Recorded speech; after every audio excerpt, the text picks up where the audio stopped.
these 88 clerics get to decide who it is. Presumably, there's some internal battles, right? Like 2-3 people probably want it.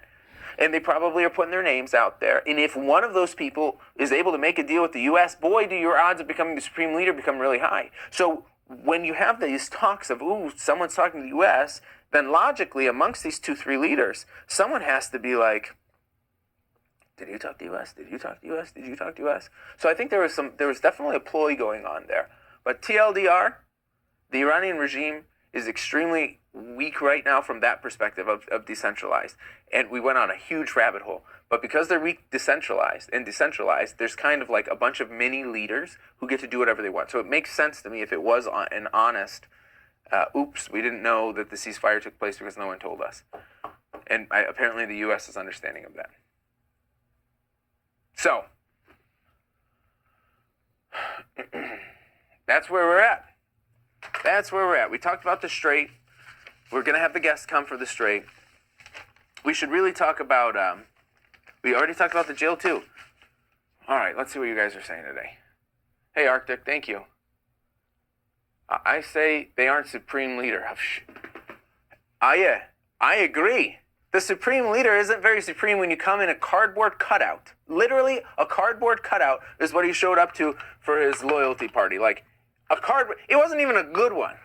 So I'd agree. He's clearly not strong right now. And for those of you who don't know, let's think about this for a second. Khamenei, if he is alive, I don't think he is, but if he is, you expect Khamenei, the guy who lost his father, wife, and daughter, to come and make a peace talk with the U.S. Put yourself in that position. I'm sure you guys are reasonable people. If someone took out your parent, your spouse, and your kid, you're going to be like, okay, yeah, we could talk about it. No. Like, it straight up doesn't make sense. So there's no way the Khamenei is alive. No way. None. They have to pay us. Yeah, right. And one of the 10 rules that the Iranian government allegedly requested was that the U.S. had to repay for the damages that they did to Iran. That's comical.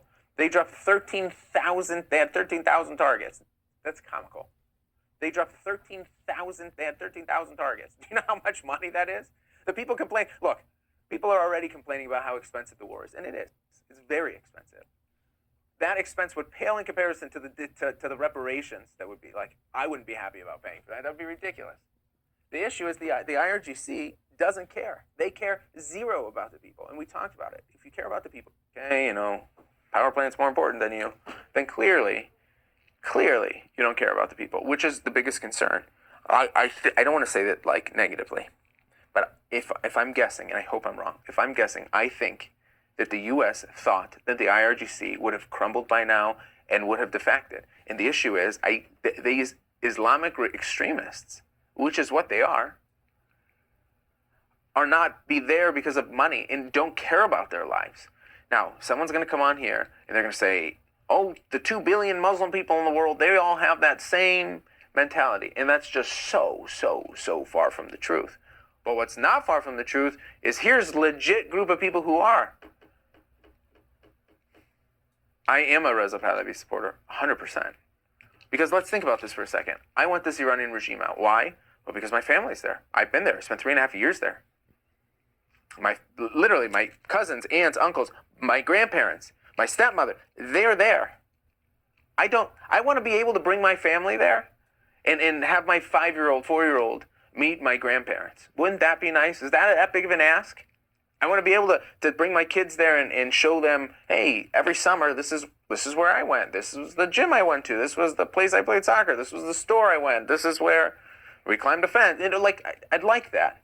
And so in order to have that, I need this regime out. So if you need the regime out, how do we do it? Well, first, the people have to unify. Who's the most popular candidate? Pahlavi. According to a report that went out, done by an Australian statistics company, they got 100,000 Iranians to poll, and they said 79% of them support Pahlavi. So Pahlavi is the most popular one. He also has that. Why does he have that popularity? Well, because his father was the king. So is there some inherent risk that it turns into a monarchy? Yeah. Is there inherent risk that he's not? Is he the best, most qualified person in the entire country? Probably not. But he's the most popular. Is he capable of doing it? I really think he is. So basically, we're at a point. Do you want this regime? If yes, good luck.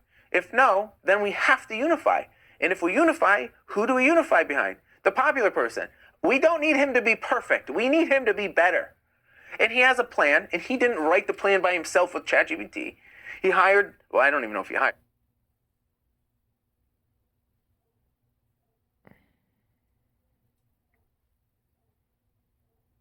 To help him write this plan.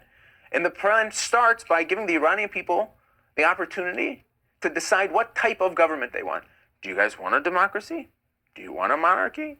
Do you want a constitutional monarchy? What do you want? Do you want communism? Like, what do you guys want? Which I think is very fair. So we need a transitionary leader. In order to implement a new government, it takes time. And during that taking of time, during the time it takes, it's very important that you have someone who's able to quickly make the shots and someone who is essentially trusted, someone that people listen to. And he has volunteered to do that for a 2-year period and then to ride off on the sunset. And I wholeheartedly think that he will. So that's my thing. That's why I'm a Pahlavi supporter. I hope that makes sense. And to reiterate, is he the best person out of the 93 million people? Probably not. But he's the most popular, and we need good enough. And I think he's more than good enough. Why does it matter if he's... I'm not even going to read it. Okay. Sorry, Rosie. What did I miss? Rosie, nothing. I missed you. American territory. Fine. But do you think Trump will be let him be? Okay, so Luke, that's a good question. Luke said, do you think Trump will let him be that transitional leader? Okay, the Iranian people, Luke, the Iranian people need to be the ones who put their own government in. In 1953, the U.S. did, without question, put their nose where it kind of doesn't belong. And they took out a person that the Iranian people supported and put the Shah back in place. Huge misconception. People are always like, oh, the U.S. put the Shah. No. The Shah was already there. It was a constitutional monarchy in 1953. It was a constitutional monarchy. The way it worked is the Iranian people voted for who they wanted to be in parliament. Parliament then voted for who they wanted to be the prime minister. Then the prime minister was appointed by the Shah. Mossadegh was this guy, and he came with this concept of, hey, we need to nationalize oil. We're getting absolutely screwed. At the time, BP was taking 86% of the profits of Iranian oil, whereas the rest of the Arab countries around them were getting about 50-50. So Mossadegh comes in, he's like, we need to cut this deal. This is BS. Well, BP goes and cries to MI6, like, oh, we're losing money, right? So what do? So MI6 partners with the CIA, and they basically say, so listen, this guy wants to come into power, and he's going to nationalize the oil. That sounds like communism, right? Russia's communist, China's communist. Maybe I should do something. And they agree. So basically, they made a plan that they were going to have the young Shah sign a royal decree replacing Mossadegh with another guy named Zahedi. And young Shah takes the bait. So he signs this royal decree, and the plan is, once this royal decree is signed, Mossadegh is no longer the guy in charge. It's a guy named Zahedi. So they're going to go to Mossadegh's house. The police are going to go to Mossadegh's house, and they're going to be like, hey, Mossadegh, who are you? And he's going to be like, I'm Mossadegh, I'm the prime minister. And they're going to be like, no, you're not. That's impersonation of an officer. You're arrested. That was their plan. That was MI6 and CIA's plan. Sorry, I'm giving way more detail, but this is a talking point I want to talk about anyway because it's important to hear. So that's it. So here's the issue, though. So the police arrived to go arrest Mossadegh.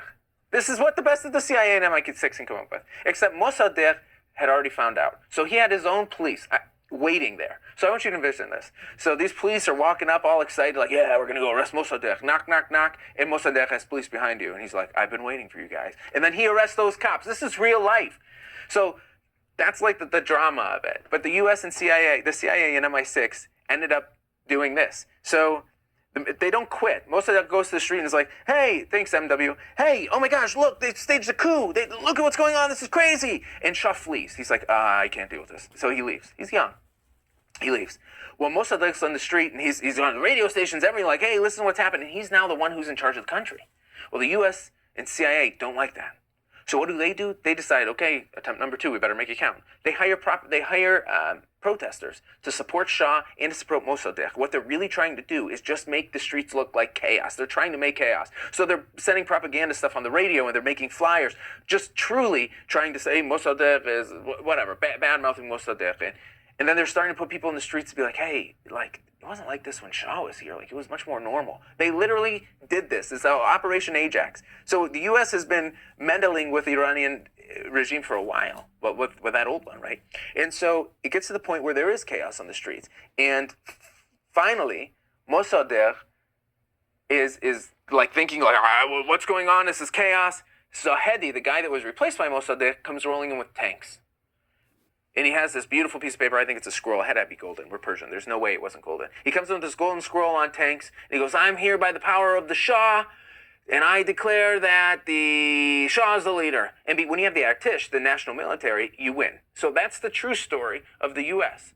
So, at this point, Luke, do I think the Shah is going to let Pahlavi be the actual leader? Yes. It's the Iranian people's responsibility to do it. Why? Because the last time the U.S. got involved in 1953, people found out and it left a bad taste in their mouth, which is what led to the 1979 revolution, is that the people were just like, the U.S. put this guy in place. We didn't want him. So if the U.S., if Trump or Netanyahu decide who the Iranian regime is, right, who's going to be the new leader, then it makes sense that the Iranian people are going to be like, we don't want a puppet of the U.S. Right now, the Iranian people seem to be unified in wanting the Shah. If Trump goes, yeah, I'm putting him in, then you're kind of taking some of that steam away from the Iranian people. They don't need help with that, I don't think. They need help with eradicating and weakening the IRGC, which is exactly what's being done. Trump has said, seems like a nice guy, I don't know if the people like him, which is flipping music to my ears, because if he said, yeah, I like him, he's great, I think he's going to do a great job, now all of a sudden the media is going to be like, oh, he's a puppet, he put him in. No. I think staying neutral is best. Let him come in, and he's said nothing but good things about Trump. He said he's been talking with Trump. So, Luke, you got a 15-minute answer on a yes or no question. I hope you appreciated it. 100% if U.S. appoints its terribles.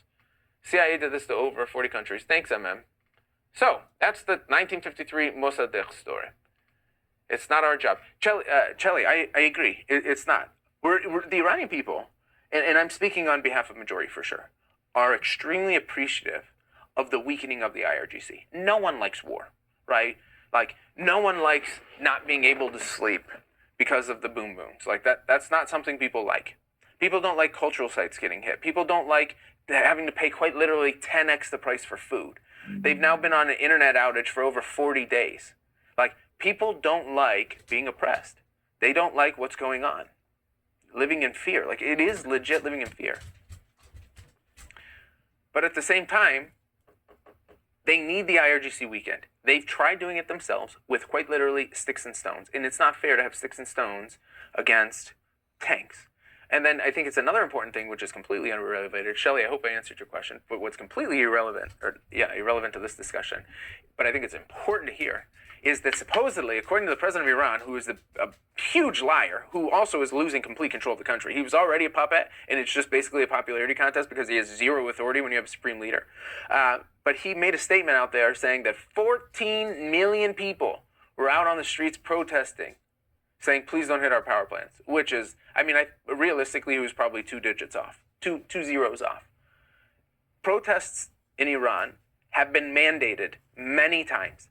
Because universities, for example, are public and the government pays for it, they can then take attendance to see if you're at protests. If you're a military officer, that's given, right? And if you are part of the medical field, then you too are a government employee. So they can mandate you to go to these protests. Even with those mandations, there's no way on God's green earth they poured 14 million people. Zero chance. You know what is actually a fact?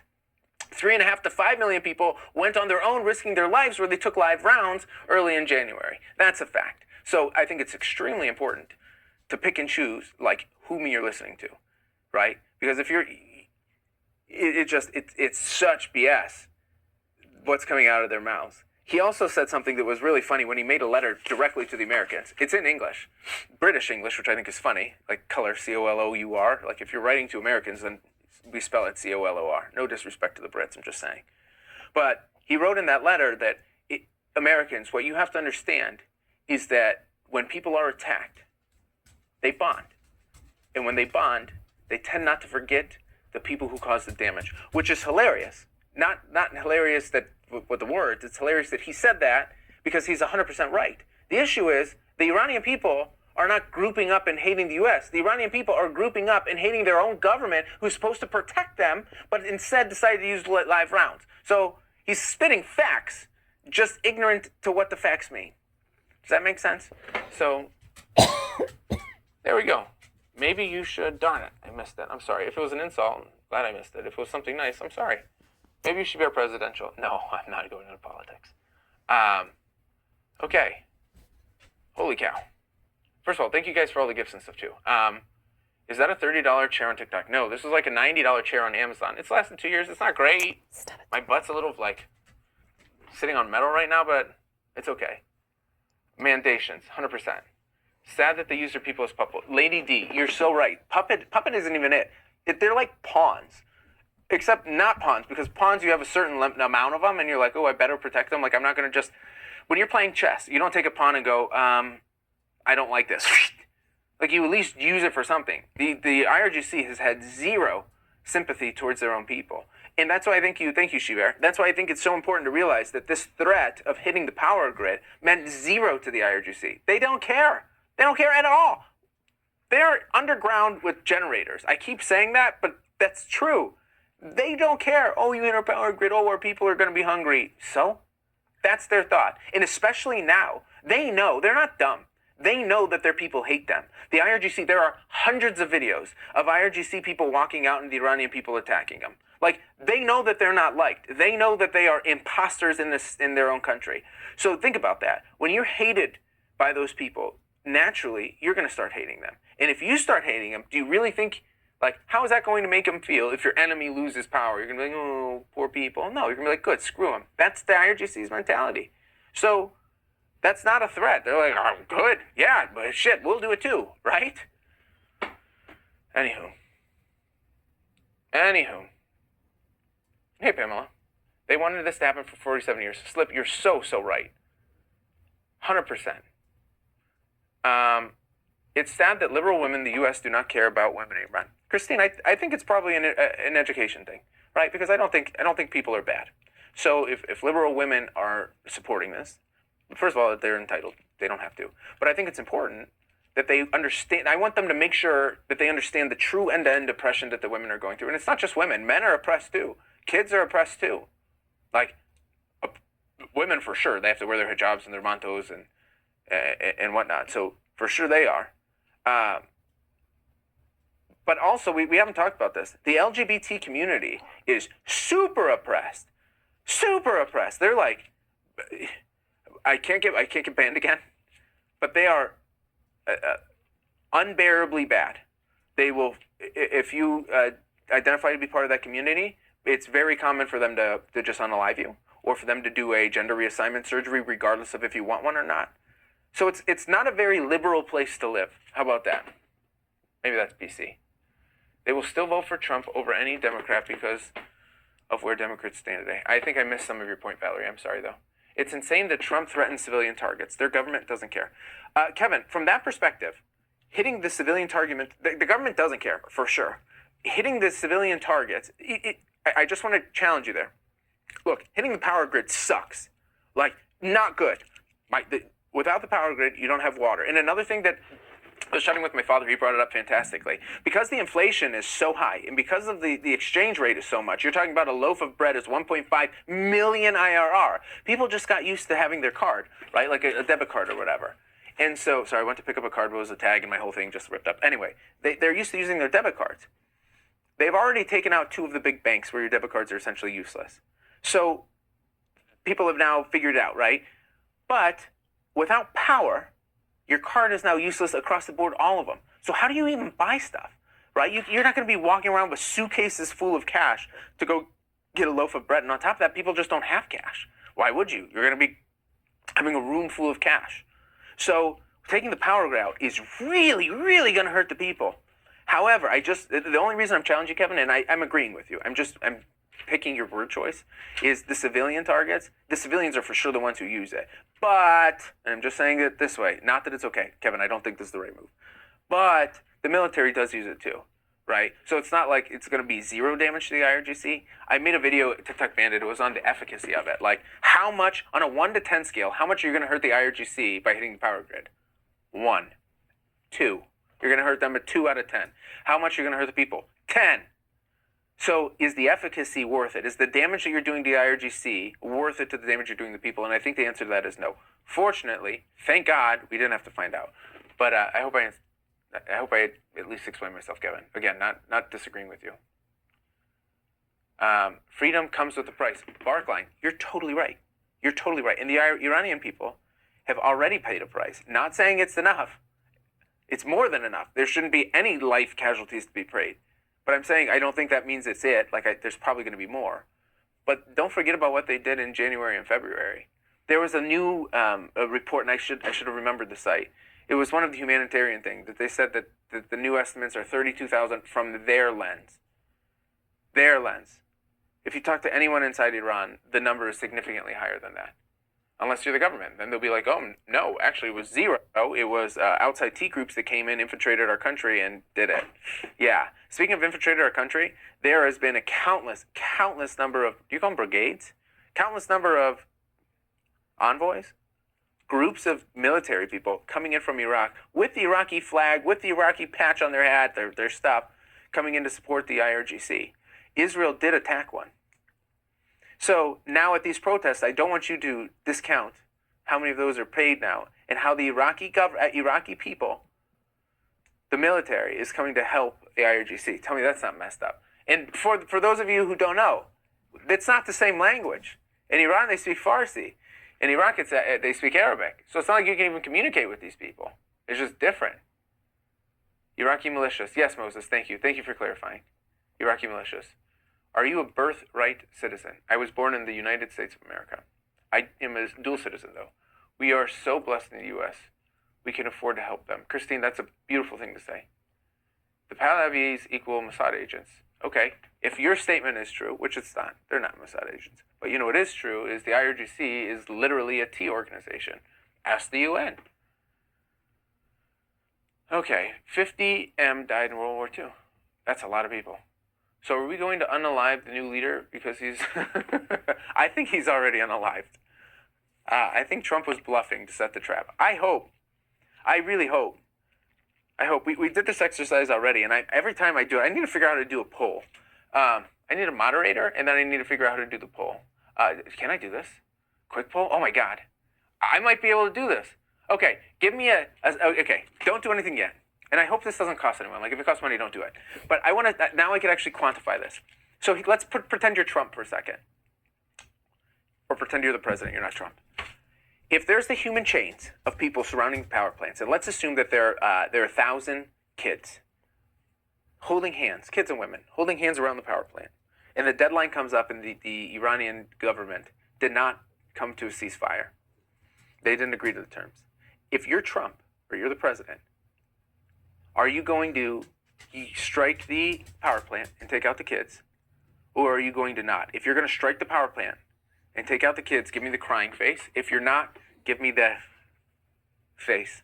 So just to reiterate, there's 1,000 kids that are going to be unalived if you hit the power plant. Are you going to hit the power plant or are you not? This means you will not. The crying means you will. Okay, so it's way more. Okay, because on the chat, it was like 50-50. I'm glad we got to qualify this. This makes me feel better. So even then, like, the ceasefire just becomes really interesting. We talked about it, but it's fascinating. If someone has a different insight, please feel free to come up. But here's my brainstorming when I was supposed to be working. Here's what I came up with, logically. If Iran called the ceasefire, it's because they care about the people. They want it to end, maybe, but more importantly, they want to save the regime. That's why they would call a ceasefire. If there's another reason, message me, like, let me know why. If there's another reason, let me know why. If the USA did it, it's because they wanted to either gather intel, right? We talked about when you make these ultimatum threats that people move, right? And they can kind of reveal themselves. Economic relief, we know that there's $750 billion that are just kind of sitting in hostage right now. Hostage? Sitting in limbo. $750 billion, almost $1 trillion sitting there. So strategy, economic relief, maybe they wanted to resupply. I heard reports of 2 more big ships coming. They take time. Or 3 or 4 would be, they want an exit strategy. So that's kind of what I come up with. What else could it be? The issue is, if someone breaks the ceasefire, then I think it's going to tell who won it and who did it. You're not going to break a ceasefire that you were begging for. I don't think U.S. is begging. But at the same time, I could totally see a world. I could see a situation where the IRGC would be like, yeah, we don't want a ceasefire. We don't care. Bring it on. You took out our leader, and now you want us to stop? Middle finger. I could totally see that happening. So, thank you, Lisa. No one has any statements. Okay. No, me either. Thank you, Lisa. Okay, let's get back to the comments then. America moved out of their range. Okay.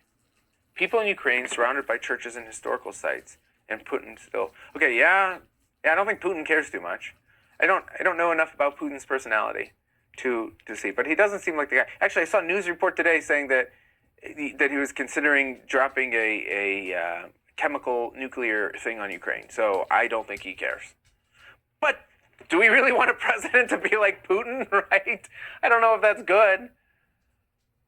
They will send in ground troops. Lewis, like 4 days ago, I was 100% convinced that they were going to send in ground troops. Because why are you're taking out bridges? Taking out the bridges, what does it do? It makes moving more difficult. Like, let's talk logically. What does a bridge do? It shortens the distance between two areas that are likely difficult to get to. So if you do that, it makes response times far longer. We know that they don't have any air, so that means they have to move by ground. And you've now 3x'd, 4x'd their journey. That makes sense to me. I was not offended when bridges got hit. From the people's perspective, it makes life significantly more inconvenient for those who use the bridge on a daily basis. It can make getting food and whatnot more difficult if that's a common route to travel for food. But it's an inconvenience more than it is a certain unalive. If you take out the power, I couldn't even come up with an estimate of how many people would be unalived. A ridiculous amount. A ridiculous amount. So, are they going to send in ground troops? I think yes. I thought yes. I was certain. You should have bet me. Now, during the ceasefire, obviously I don't think the U.S. is going to provoke it. But are they going to, if the ceasefire breaks, are they going to? Yeah. And another thing, we talked about that girl example. Like, what would I do if I was president? God, that's a tough one. If I was president, I 100% I wouldn't take out the kids. Like, zero chance. I'm the biggest believer of kids have chance. Like, kids have hope. They're 8 in this example. We could save them. But at the same time, if I just don't do anything, I come off as weak. And you don't want to come off as weak in the time of war. So I would probably. But would I send in ground troops? Maybe. I don't know. But then you escalate it. Bro, this ceasefire is one-sided. Could you come up and tell me why? I'm not even being smart. I'd like to hear why you say it's one-sided. Hello, does Iran even know about the ceasefire? Susanna. Iran is very fragmented right now. So there's a bunch of different people who are in control of different stuff. And I say that in the sense of, from my understanding, they were given a set of, if something happens, here's the 6 goals that you need to follow. And just follow them regardless of the communications. And so it can take time for those people to receive the message of the ceasefire because the communications are out. So do they know? I don't know. But at the same time, like if we're calling a spade, at the same time, they should be able to communicate, right? If my cousin is able to sneak out and get on a VPN and talk to me, then presumably generals are going to be able to talk to each other. So maybe it's a poor excuse. Hey, Kyle, thank you. Your thoughts on Pakistan involvement? Clearly they wanted it to stop. I think they're kind of like the only people who care about Iran at this point. Iran did a good job at pissing everyone off, throwing missiles at people who didn't do much to them. In fact, like Saudi Arabia, prime example, they told the U.S. you do not have permission to even use our airspace. And then what happens? Iran gets hit and they're like, hey, Saudi Arabia, middle finger, like for no reason. Really new warfare with ground troops. No, of course not. Tech war. I agree. Susan, okay, sure. Happy to come up. Cliffhanger. Okay, come up. If you have a different view, come up. Hegseth just canceled his news meeting tomorrow. Interesting. If it's waiting to regroup for a ground invasion, breaking early for surprise would be Trump's MO. No. Luke, that makes complete sense to me. Both times he chatted with Iran, he said, hey, we're making great progress, and then he hits them. And he's like, we lied. Progress wasn't great, right? Supposedly the last one, though, they were saying like that Iran was bragging that they had this much uranium that was enough to make this much weapons. So what is a daily life for people of Iran? Oh, that's a really good question. Thank you. Katie, if you did that, thank you, love. This is a fantastic question. What is the daily life for the people in Iran? Are they really begging for stuff to be so bad? User, seriously, fantastic question. Let me figure out how to give you money. Let me figure out how to give you a rose. I don't know. I tried. The day in the life of the people, it depends on who you are. If you have money, you probably left the main city. So you probably went off somewhere and you're dealing with it away from your home, away from nothing, that you left with the suitcase and you're living. If you're a normal person, you probably aren't going to work. Food prices are 10x expensive. You probably aren't sleeping through the night because there was literally 13,000 different targets that were hit all throughout the night. It's not like they only do it 9 to 5, right? You're without question nervous. You're without question mad because of what happened earlier in January and February and the sheer volume of casualties. You for sure know someone who was affected by this. I know 2 people and I'm in the United States. So you're angry and you understand that you're living in hell, but you need this hell to happen if you want this regime out. During the ceasefire, I think people were super scared. When Trump sent that message, I think that's why I was so upset, where a civilization is coming to an end tonight. The people read that. Most speak English, but they read that, and when they read it literally, that a civilization is coming to end, and especially with Trump, who's not necessarily predictable, they read that, and they for sure are scared. They're like, what's going on? So what's a day in the life like? They want normalcy back, but they don't want normalcy with the regime back. So are they happy? Like, look, no one's happy that stuff is being dropped. At the same time, they realize that it's weakening the IRGC, which is what they want. So it's a weird thing. The best example I give, and I give it every night, and I'm issuing you all 458. If you have a better example, please let me know, because I hate using this. But think about it this way. Let's say that you got diagnosed with cancer. But the doctor said, listen, this is treatable. You're going to go through chemo. You're going to go through radiation. You are going to make this. It's going to take 2 years, and those 2 years are going to suck.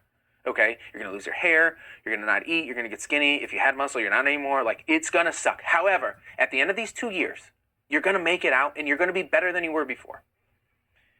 That's how the Iranian people feel. It's like day 1 for chemo for them. They now it's like day 40 of chemo. They know that they're in the thick of it. They know that this sucks, but they also know that they don't have another option. At this point, if the Iranian people don't revolt, they're going to go back to that same government who is now pissed because the Iranian people have been, contrary to what you're hearing on the news from Iran, the Iranian people have been very, very unapologetically supporting, I shouldn't say supporting, they're unapologetically not supporting the Iranian government. Are they supporting the U.S.? Yeah, I think if U.S. made a ground invasion right now, the Iranian people would be making them food and pointing, hey, the bad guy's over there.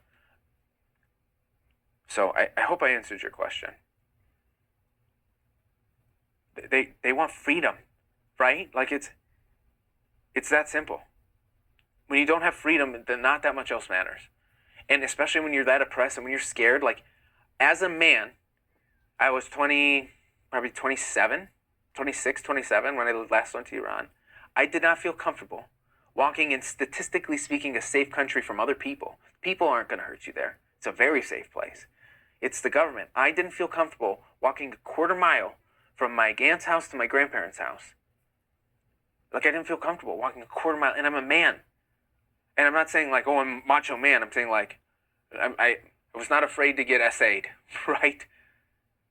So they've been living like that for years. 47. It's time for change. It's a really long-winded answer, but it was a good question. And I'm not even sure if I did a fantastic job giving the true life, but I talked a lot. They want freedom like the 7 nations of Israel is stealing. No, I think they want freedom like what we have here in the U.S. What percentage would you say support the current regime? JT, there's data on that. The data is from Iranian International in November of 2025.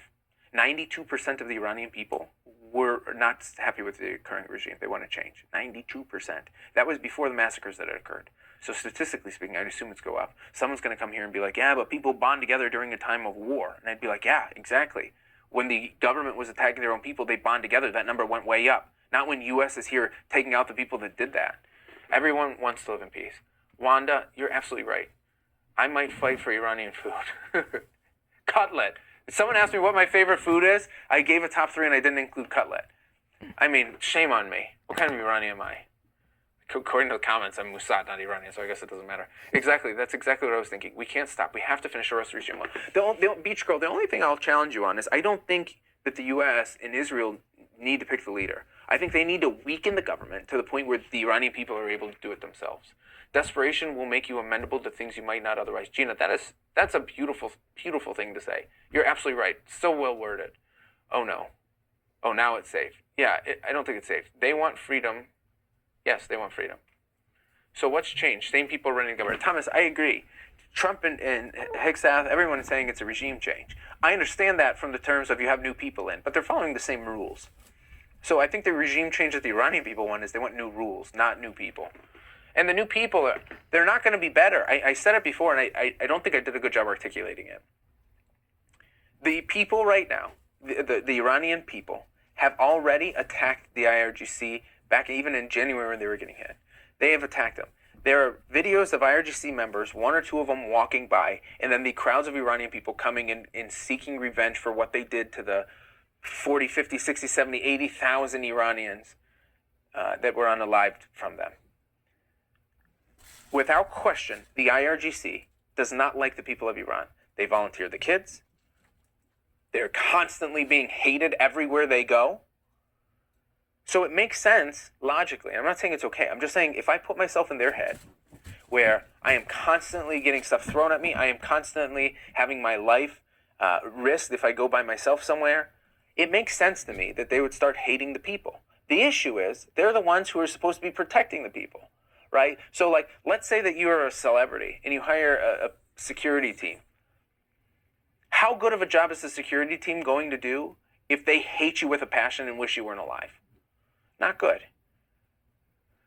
Is there any way for the U.S. or Israel to give Iranian weapons? Whatever. Yeah, of course there's a way. I think they did a good job demonstrating how easily they're able to come and go. I say relatively. Easy they're coming and go when they rescued those two pilots. Which, for the record, regarding those pilots, sorry, high ADD today.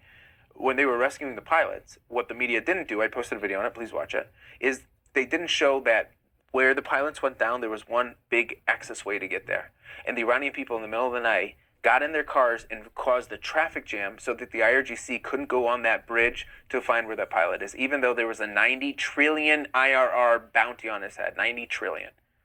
So the Iranian people were protecting that pilot. There was also a city center nearby where people were thinking maybe the pilot is in that area. If he got off, he went there. So the people flooded that city center, not looking for him, trying to make it populated so that the IRGC, if they were looking, they'd have a harder time finding. That's what the Iranian people are thinking. So as far as weapons go, when they went to pick up the pilot, they had to do a lot of low flights. Low flights are when it makes it possible to drop stuff. So I think it's like, is it physically possible? Yeah. On top of that, there were rumors that, well, it's not rumors. Trump said he already dropped some stuff. The issue, and I don't know if it's, I don't know if this is yet another tactical strategic play. He claims that they were essentially intercepted by the people who were supposed to give them to Iranian. The rumor is that he gave them to the Kurds, and the Kurds in Iraq were supposed to get it in, but they saw how beautiful they are and decided to keep them. There's a really good chance that that's just BS and that some of the people are armed now.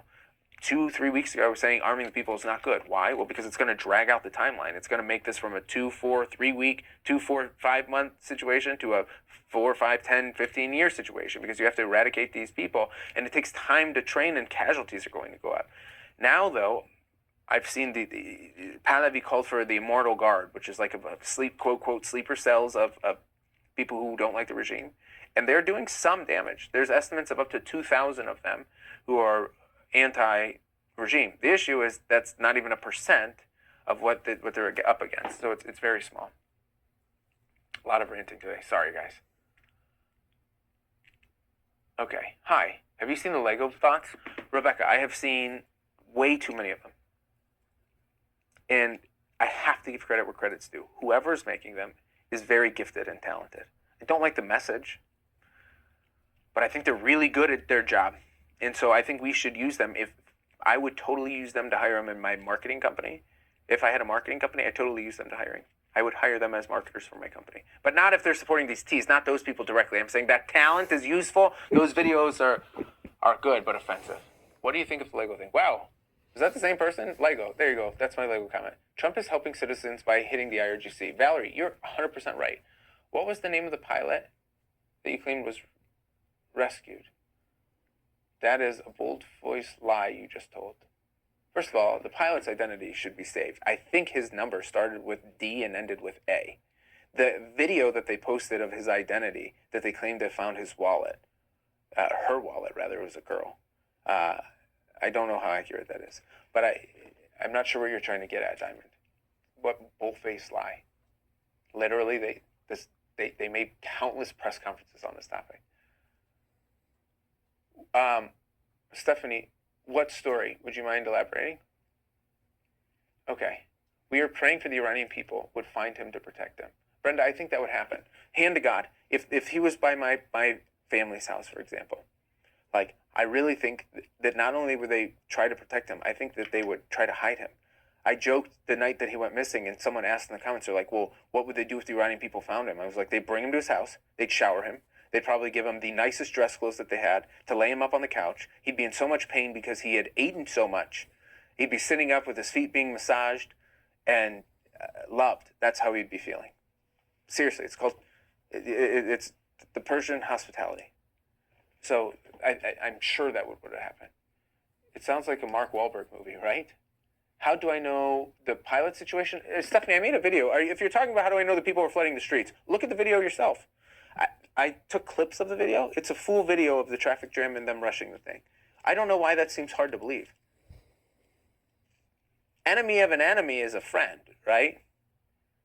And I don't think they view Americans. Listen, this is firsthand account. The last time I went to Iran, I've been to Iran many times, 16, 17 times.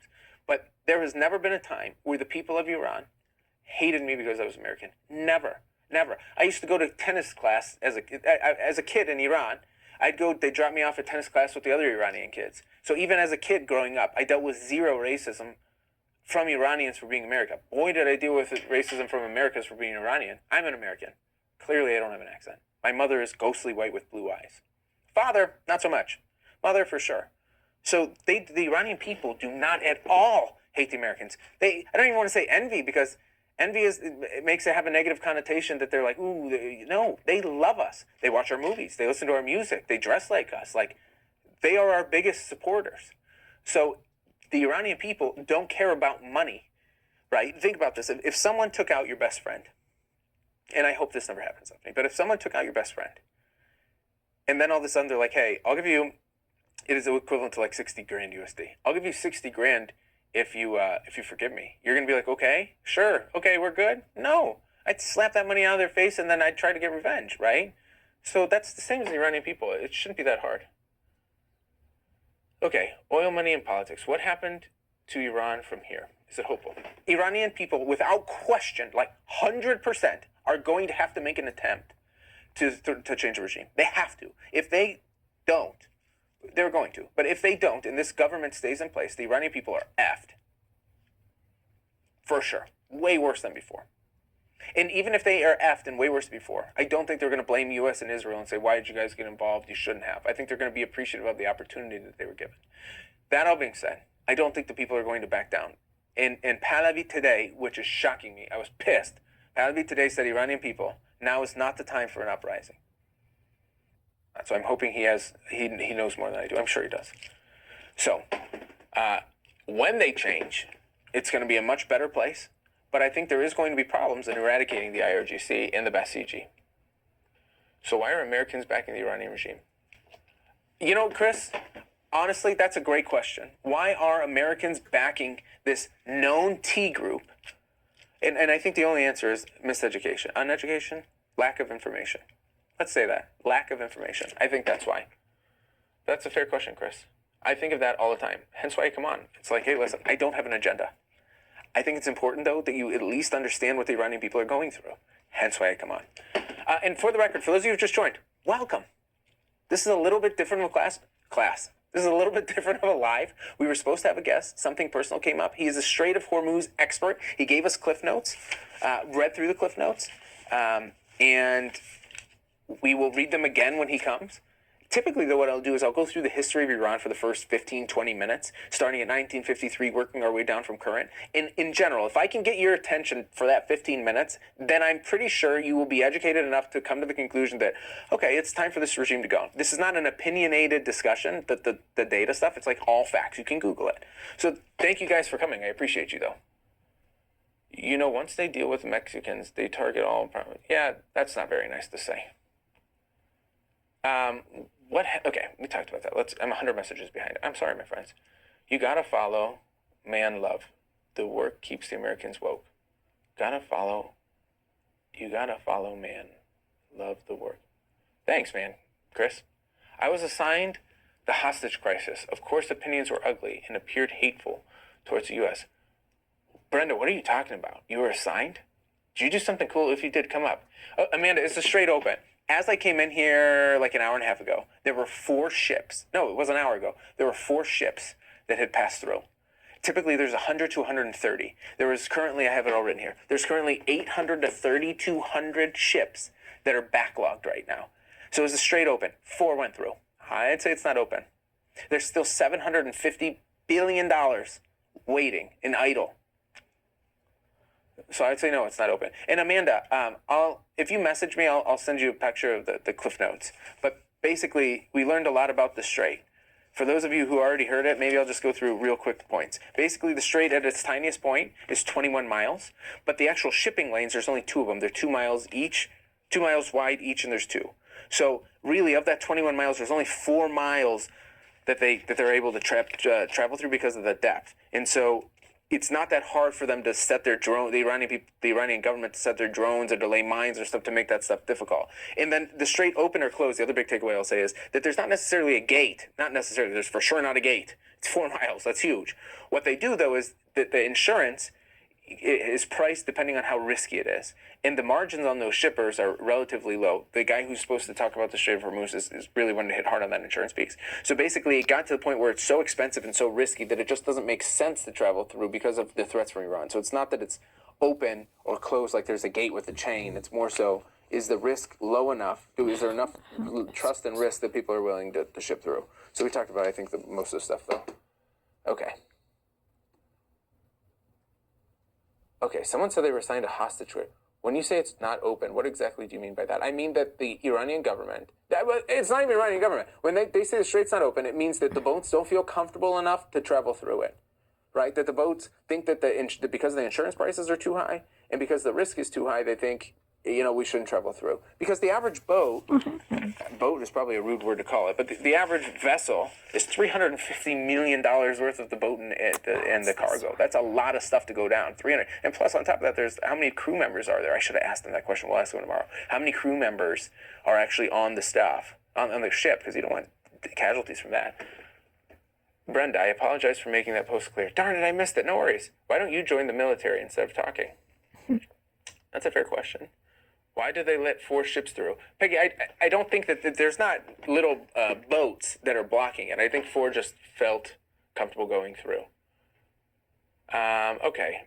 Brenda, I know you said something and I'm looking for it because it seemed like it was a great thing. Do you worry about your family that still lives there and you speaking up against the regime? Nicole, do I worry about me speaking up that I'm harming them? No, I try to distance myself from them in terms of my social profile. So I think it's okay. And on top of that, I'm definitely not the only one, right? There's so many people who are against the regime. I don't have any intentions on going back. I'd be concerned to go, I would not go to Iran today myself. How about that? But I have 0 intentions on going back if this government stays in place. I'm not going to risk my kids. I have 2 kids and my wife. I'm not going to risk them. As much as I'd love my grandparents to meet them, my family to meet them, which was one of my cousin's sad messages. Basically, hey, I'd like to meet your kids before the end of civilization happens. American regime, what a reject. That should be a song. Know what I mean? Wait, what is that song? All American Rejects? I think that's what you meant. Hey, BMD, welcome. Can't have an uprising if you're unarmed. Farns, I agree. To an extent, I agree. We haven't talked about it tonight, but I think what really needs to happen, because it happened in 79 and it happened in 53, is you need the Arctish. You need Iran's national military. So for those of you who don't know, Iran has 2 militaries. They've had one historically, it was the Arctish. But in 1979, 1980, when the regime took power, they said, hey, what do we do to not lose power? We should make our own military that protects our power. Hence the creation of the IRGC. They call them Sepah in Iran, but same thing. So, historically speaking, whoever the Arctish supported was the leader. The Artishes, there's way more of them than the IRGC. But there's a nuance. Although there's more of them, they're there because they need to be there. There's a mandatory draft. Basically, in Iran, you have to spend 2 years in the military. In most go to the Artish. The IRGC, they're typically there because they want to be there. So you have like 400,000 people who are kind of like, I don't want to be there, but I hate the government. And then you have 150-ish thousand IRGC people who are like, I want to be there because I want to be there. So it's a little bit more nuanced. What the people need is they need the Artish to back them. So Pahlavi needs to come in, convince the Artish to at the bare minimum declare neutrality, which I'm hoping it'll be more than that. But then it turns into a civil war, though. So it's not like then it's over because we'd have to eradicate the IRGC still. Okay. Profane USS Liberty. I missed that one. Okay. Brenda, I'm sorry. It keeps spam your question because I'm sure it was a good one. It's been 70 years. They are not, and we are not coming for us. It's been 70 years. They are not, and we are not coming for us. Lindy, it's not been 70 years. It's been 47 years that the regime has been in place. The Shah was in prior to that. What would be 70 years ago? It would be 1955 and 56. So, 1956, nothing really happened. That was post-Mossadegh. I think we need to take control of the oil to help bankrupt the IRGC. I'm fine with that. Take the oil. Listen, people are always like, they're just after your oil. What benefit do the Iranian people have for the oil? Nothing. They get literally one perk. The only perk they get is they get discount gases on the first 100 liters. And then after that, they're screwed. So, like, fine, take the oil. Give them the freedom. No problem. No problem at all. Can't the U.S. Navy patrol the strait and keep it open? BMP, yeah, they could. They've talked escorts. I don't know what happened with it. If someone does, please come up. But I've heard Trump say that, hey, we will insure these ships. And I also heard him say, hey, we will escort them. The guy who was supposed to come up today, again, he had something personal come up. Don't judge him. I'm sure he's going to come up at some point. And it's not like I'm paying him, so I can't complain. But I didn't ask that question. That'd be a fantastic question to ask him. Okay. Wow, a lot of you guys followed. Thank you so much. Is the ceasefire still holding? I'm just coming in. Carmen, it looks like only 4 ships went through today at last I checked. So I would say no if averages between 100 and 130. You took current events class. Oh, you took current events class in 1979. You were assigned hostage crisis on Daily Report. Brenda, thank you. I thought you were a reporter in 1979 on the hostage crisis. That would have been cool. That would have been really cool to talk to you. I'm sure it'd still be cool to talk to you. But I thought we were going to talk about that. That would have been really cool. Me either. I haven't been back since 2016. I'm sorry, Faunas.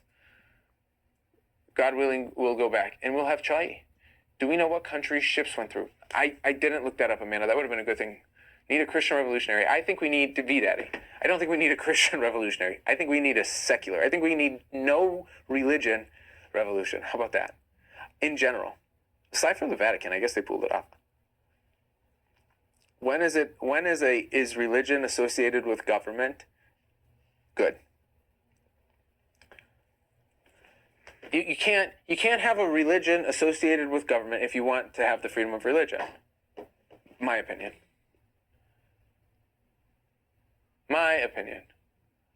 Okay. They need to go, or it will never stop. Time to take them all out. Okay, all out, the IRGC, 100%. The Iranian people, not at all. Okay, my friends, we're at 12:06. Caitlin Shaw, there's no reason for you to be up, my sweet girl. The baby's been sleeping better. You go get some sleep. Everyone else, you guys have been fantastic. If you came on to hear the Strait of Hormuz expert, sorry. Fortunately, something came up. He is going to come. We have another guest. At this point, I don't even want to make commitments because, stuff happens. Supposedly, they're going to come on Friday. This is an incredible young girl who literally went to Europe. She'll tell her story. She went to Europe.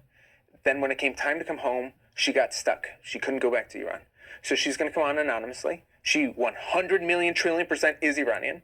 I will post the schedule on when it's coming. I didn't post what time the Strait of Hormuz guy was coming because I didn't get a definitive time because, again, something personal came up. So please give me a follow and I'll let you know what exact time these things are happening. If you haven't heard the history, make sure you hear the history. It's entertaining as it can be.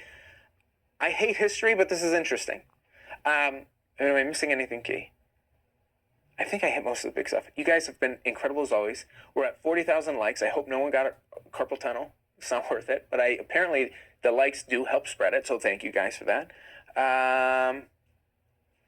Any last minute things?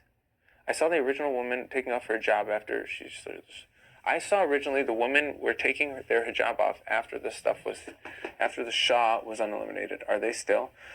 Okay, the women taking their scarves off. Read your comments. See better. Okay, I will, Shay. Okay, I have some comments that I have to read. I guess I'll sign off after. The hijab, the women were taking their hijabs off primarily in 2022 during the Masha Amini protest when they unalived a 22-year-old girl who was on vacation for not wearing her hijab properly. That is when the most recent time people taking their stuffs off. During the time of the Shah, hijabs were not mandatory. Actually, when the Ayatollahs came in place in 1979, they still didn't make it mandatory hijab. They started in a government building, and then a couple months after that, made it mandatory that if you're in government buildings, you need to wear a hijab. Then a couple months after that, they made it statewide. So under the Shah, you were allowed to. Alex, how can you comment on Iran since you are not Muslim and Zionist? Mirzaru Amariki. Well, I can comment on Iran because first of all, I've lived in Iran for 3.5 years. I was there every summer, damn near every summer, I should say, 17 of them, when I was a kid. And we would typically leave school 1 week early and we'd come back 1 week before school ended. And why I think that's important mentioning is it's not like I was just there from 8 to 11 as a kid. No, I was there when I was 3, 4, 5, 6, 7, 8, 9, 10, 12, 15, 18, 20, 21, 25, 27. Like, I spent a lot of time there. And on top of that, half of my family is there, Mirzaou Amariki. My grandparents, aunts, uncles, cousins, stepmother. So I have people there that I get to talk to almost on a daily basis that I love and care about. That's why I'm talking about Iran, because I think it's important for their voice to be heard. Does that make sense? I'm not even going to be a smart person. Okay, Shea Butter, read your comments. I'm reading them now, okay. Alex Shaw is the Jewish name. Alex is my name, but Shaw isn't. And even if it was Jewish, there are plenty of Jewish people in Iran. Do you think Iran could have enriched enough to actually send stuff to there? Colleen, they were on a mission to. Do they actually? I know as much as you do about that. I don't have any insight. They were closer than I felt comfortable with them to be. Thank you for sharing your perspectives. Happy for you. Amanda, I want to hear the straight expert. I'm excited for him. He's a great guy. Interesting person. Like, stupid smart. Like, incredibly smart. I think it'll be a very interesting time because when I talked to him for maybe the 5 minutes, just because I want to make sure this guy's not full of it, he started going in the weeds and I'm like, hold on a second. Clearly you are a flippin' expert. But I think it might be a little bit of reeling in, but I'll be polite and professional because there's no bad blood. I'm at the IRGC. The Persians deserve their freedom. Thank you, Peaches. Are you Jewish? No, I'm Catholic.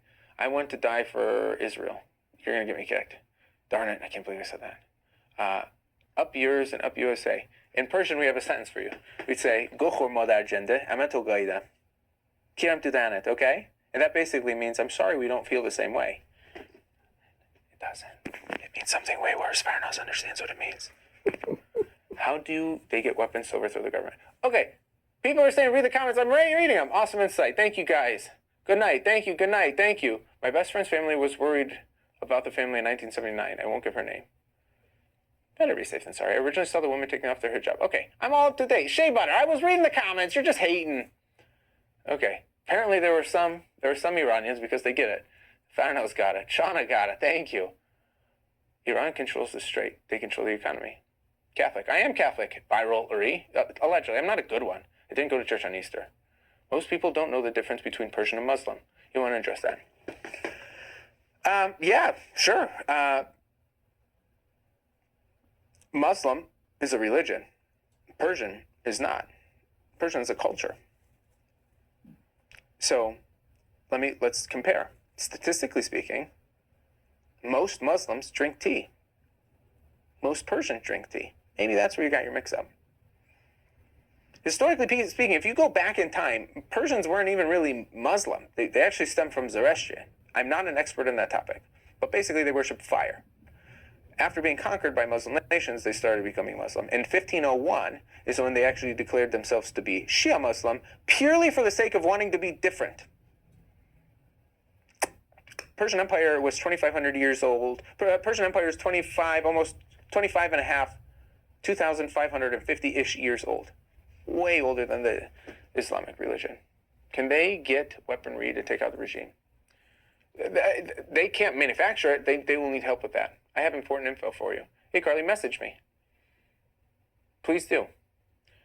In order of Messiah to return, people have to do all this first. Listen, the Iranian people are not on an agenda. They don't support their government. Okay. American foot on the ground. Okay, I'm supposed to be calling it. Someone yelled at me, and so I stopped. Okay, my friends. Shauna, thank you so much. People, I am now really going to bed. It's 12:15. I have a little one who's going to be screaming, Daddy! Actually, he slept good last night. The other night it was like at 5 o'clock. Daddy! Daddy! Yes. Let me go potty. Oh, it's 5 a.m. Okay, let's go potty. And then he's, Daddy, can I sleep in your room? Yes. Then he fell asleep at 6:20.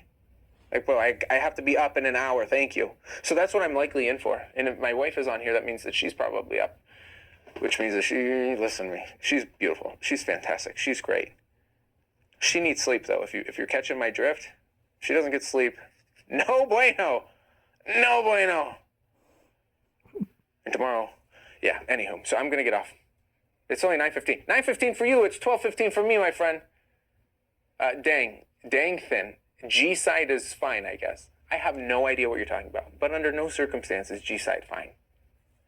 Cool. Indeed. Okay. My boss is yelling at me. Good night, everyone. I will see you. Thank you guys for the likes. Thank you for the follows. We're going to have a guest come who literally is basically trapped in UK and can't go back to Iran. She's fantastic. Let's hear her story. And we're going to have another guest on Straight Up Foremost who gave us a 5-page Cliff Notes. Thank you all. Peace. Love. I'm kidding.